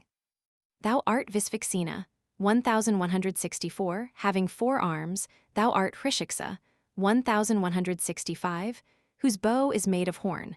Thou art Purusha, 1166, the best of all beings. Thou art one who is never defeated by any body. Thou art the holder of the sword, named Nandaka. Thou art Vish letter 147U, the pervader of all, blue in color, of great might, the commander of armies and lord of villages. Thou art truth. Thou art embodied intelligence, forgiveness, control over the senses, creation and destruction. Thou art Apendra, 1167, and Madhusudana, 1168. Thou art the creator of Indra, the ruler over all the world, Padmanabha, 1169, and destroyer of enemies in the battle. The divine rishis call thee shelter of refugees, as well as the giver of shelter. Thou hast 1,000 horns, 1170, 100 heads. 1171, thou art respected of the respected, and the Lord and first creator of the three worlds. Thou art the forefather and shelter of Siddhas, 1172, and Satyas. 1173, thou art sacrifices, Vash a letter 160 Kar a 1174 Amkara. 1175, thou art beyond those who are beyond our senses.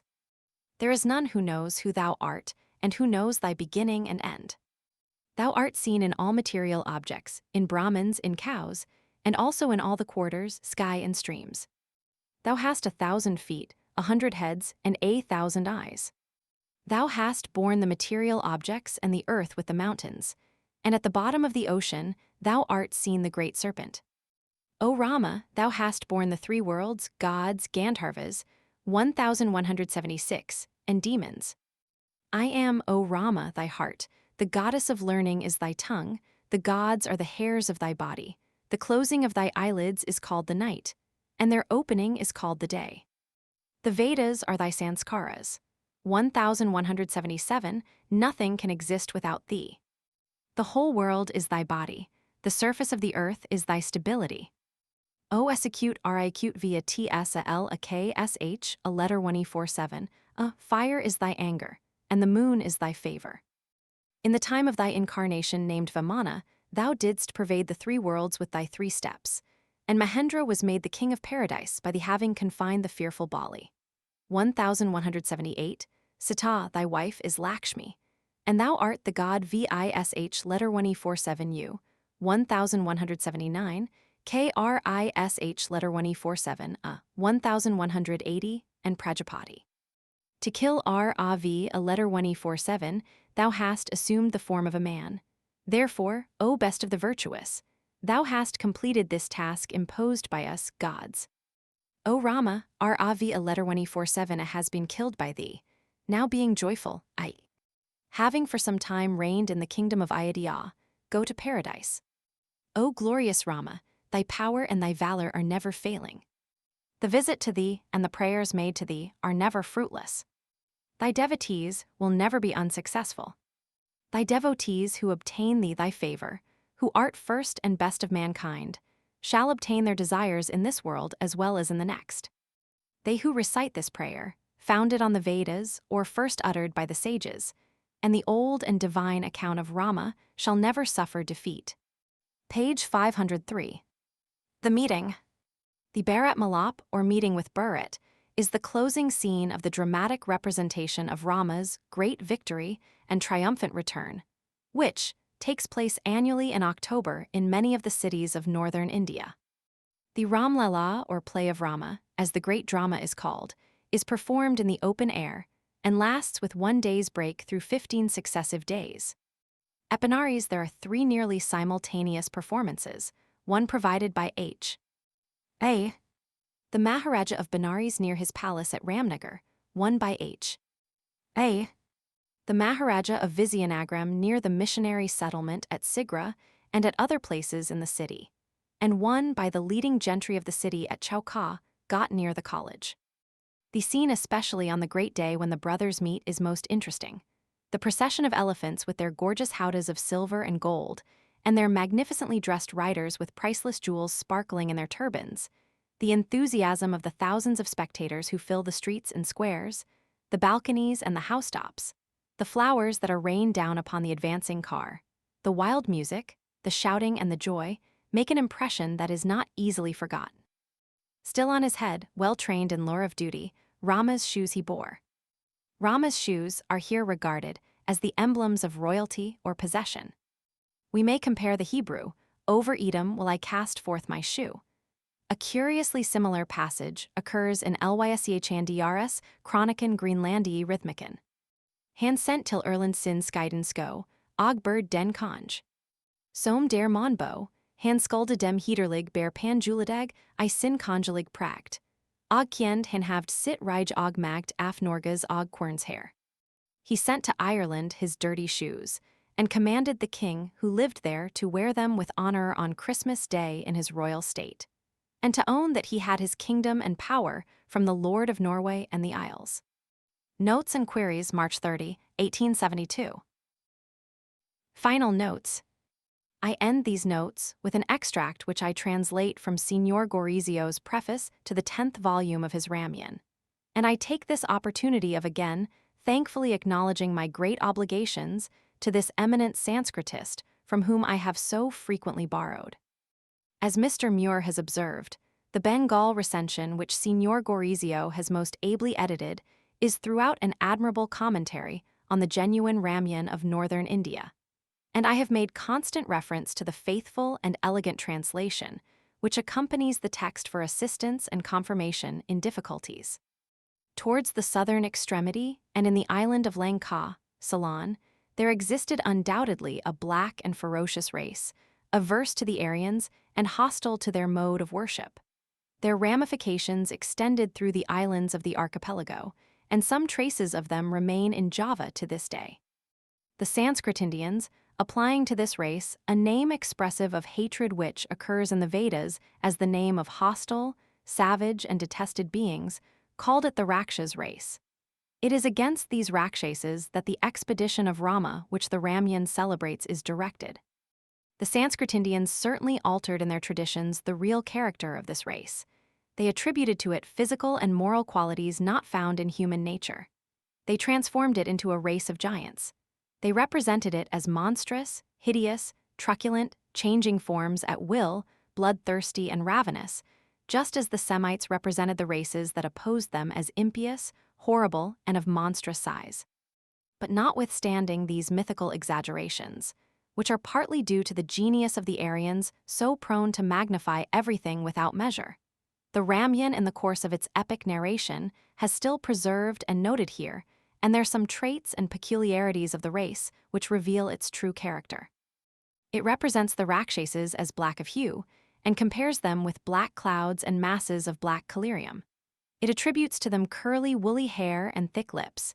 It depicts them as loaded with chains, collars, and girdles of gold, and the other bright ornaments which their race has always loved, and in which the kindred races of the Soudan still delight.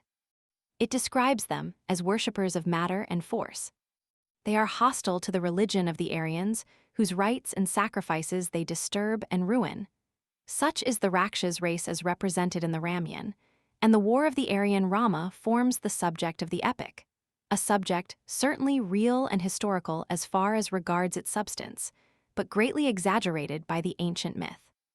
In Sanskrit Indian tradition are found traces of another struggle of the Aryans with the Rakshas races, which preceded the war of Rama.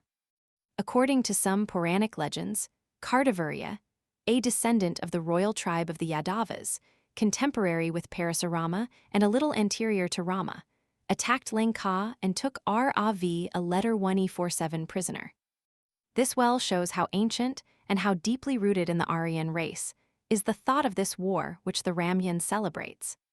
But, says an eminent Indianist, whose learning I highly appreciate, the Rámáyan is an allegorical epic, and no precise and historical value can be assigned to it.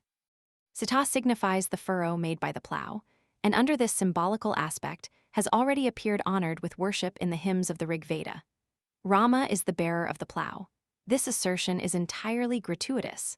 These two allegorical personages represented agriculture introduced to the southern regions of India by the race of the Kosalas from whom Rama was descended.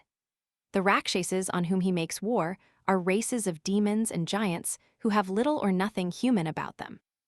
Allegory therefore predominates in the poem, and the exact reality of an historical event must not be looked for in it. Such is Professor Weber's opinion. If he means to say that mythical fictions are mingled with real events. For san in alcun vero su arco percuot. As Dante says, and I fully concede the point. The interweaving of the myth with the historical truth belongs to the essence, so to speak, of the primitive epopea. If Sítá is born, as the Rámáyan feigns, from the furrow which King Janak opened when he plowed the earth, not a whit more real is the origin of Helen and Aeneas as related in Homer and Virgil. And if the characters in the Rámáyan exceed human nature, and in a greater degree perhaps than is the case in analogous epics, this springs in part from the nature of the subject, and still more from the symbol-loving genius of the Orient.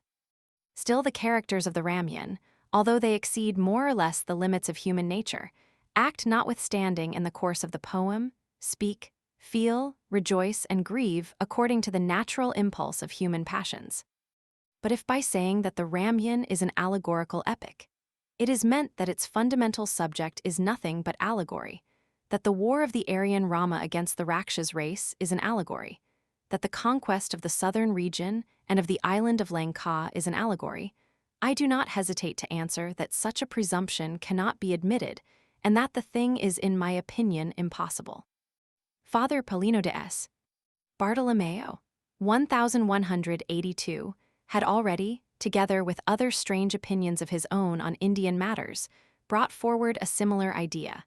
That is to say that the exploit of Rama, which is the subject of the Rámáyan, was a symbol and represented the course of the sun.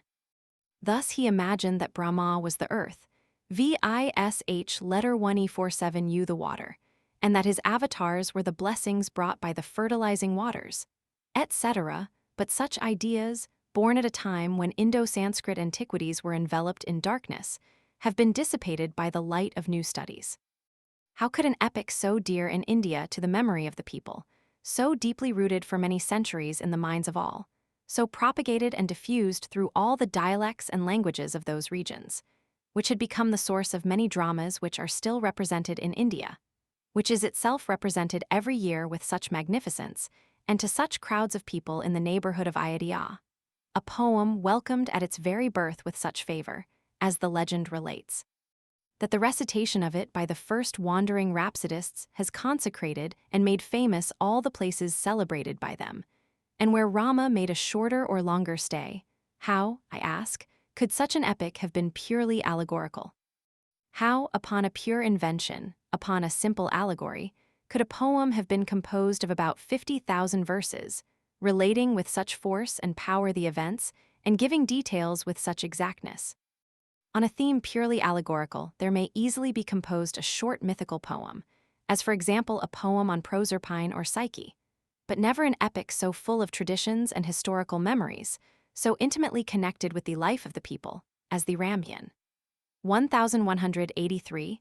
Excessive readiness to find allegory whenever some traces of symbolism occur, where the myth partly veils the historical reality, may lead and often has led to error. What poetical work of mythical times could stand this mode of trial? Could there not be made, or rather has there not been made a work altogether allegorical, out of the Homeric poems? We have all heard of the ingenious idea of the anonymous writer, who, in order to prove how easily we may pass beyond the truth in our wish to seek and find allegory everywhere, undertook with keen subtlety to prove that the great personality of Napoleon I was altogether allegorical and represented the sun. Napoleon was born in an island, his course was from west to east, his 12 marshals were the 12 signs of the zodiac, etc. I conclude, then, that the fundamental theme of the Rámáyan, that is to say the war of the Aryan Rama against the Rakshases, an Hamitic race settled in the south, ought to be regarded as real and historical as far as regards its substance, although the mythic element intermingled with the true sometimes alters its natural and genuine aspect. How then did the Indo-Sanskrit epopea form and complete itself? What elements did it interweave in its progress? How did it embody, how did it clothe the naked and simple primitive datum? We must first of all remember that the Indo-European races possess the epic genius in the highest degree, and that they alone in the different regions they occupied produced epic poetry.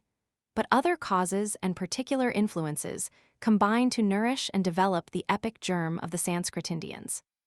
Already in the Rig Veda are found hymns in which the Aryan genius preluded, so to speak, to the future epopea, in songs that celebrated the heroic deeds of Indra, the combats and the victories of the tutelary gods of the Aryan races over enemies secret or open, human or superhuman, the exploits and the memories of ancient heroes. More recently, at certain solemn occasions, as the very learned A. Weber remarks, at the solemnity, for example of the Asvamedha or sacrifice of the horse, the praises of the king who ordained the great rite were sung by bards and minstrels in songs composed for the purpose. The memories of past times were recalled, and honorable mention was made of the just and pious kings of old. In the Brahm, a letter 1E47 AS, a sort of prose commentaries annexed to the Vedas, are found recorded stories and legends which allude to historical events of the past ages, to ancient memories, and to mythical events. Such popular legends which the Brahm, a letter 1E47 AS, undoubtedly gathered from tradition, admirably suited the epic tissue with which they were interwoven by successive hands.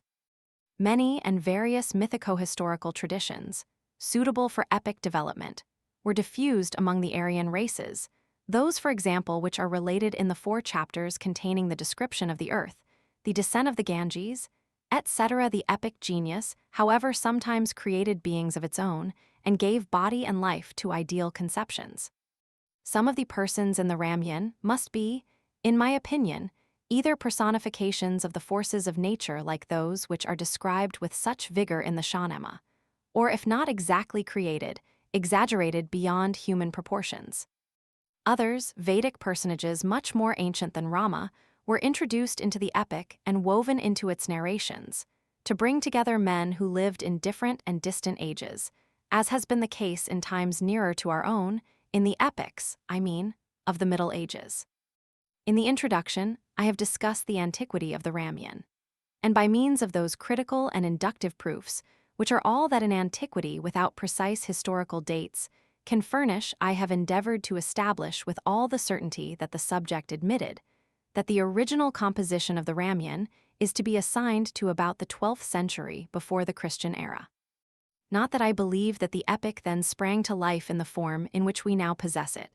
I think, and I have elsewhere expressed the opinion, that the poem during the course of its rhapsodical and oral propagation appropriated by way of episodes, traditions, legends, and ancient myths.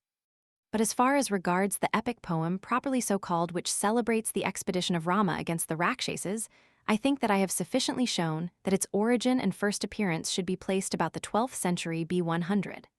Nor have I hitherto met with anything to oppose this chronological result, or to oblige me to rectify or reject it. But an eminent philologist already quoted, deeply versed in these studies, A. Weber has expressed in some of his writings a totally different opinion, and the authority of his name, if not the number and cogency of his arguments, compels me to say something on the subject. From the fact, or rather, the assumption that Megasthenes, who lived some time in India, has made no mention either of the Mahabharat or the Rámáyan, Professor Weber argues that neither of these poems could have existed at that time. As regards the Rámáyan, the unity of its composition, the chain that binds together its different parts, and its allegorical character, show it, says Professor Weber, to be much more recent than the age to which I have assigned it, near to our own era, and according to him, later than the Mahabharat.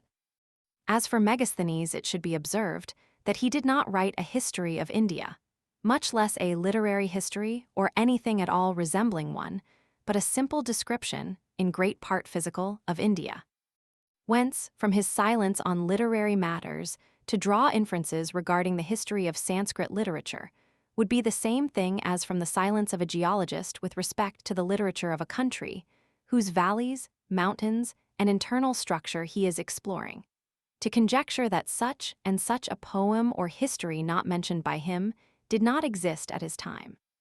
We have only to look at the fragments of Megasthenes collected and published by Schwanbeck to see what was the nature and scope of his indica. But only a few fragments of Megasthenes are extant, and to pretend that they should be argument and proof enough to judge the antiquity of a poem is to press the laws of criticism too far. To Professor Weber's argument as to the more or less recent age of the Rámáyan from the unity of its composition, I will make one sole reply, which is that if unity of composition were really a proof of a more recent age, it would be necessary to reduce by 1,000 years at least the age of Homer, and bring him down to the age of Augustus and Virgil. For certainly, there is much more unity of composition, a greater accord and harmony of parts in the Iliad and the Odyssey than in the Rámáyan. But in the fine arts perfection is no proof of a recent age. While the experience and the continuous labor of successive ages are necessary to extend and perfect the physical or natural sciences, art which is spontaneous in its nature can produce and has produced in remote times works of such perfection as later ages have not been able to equal.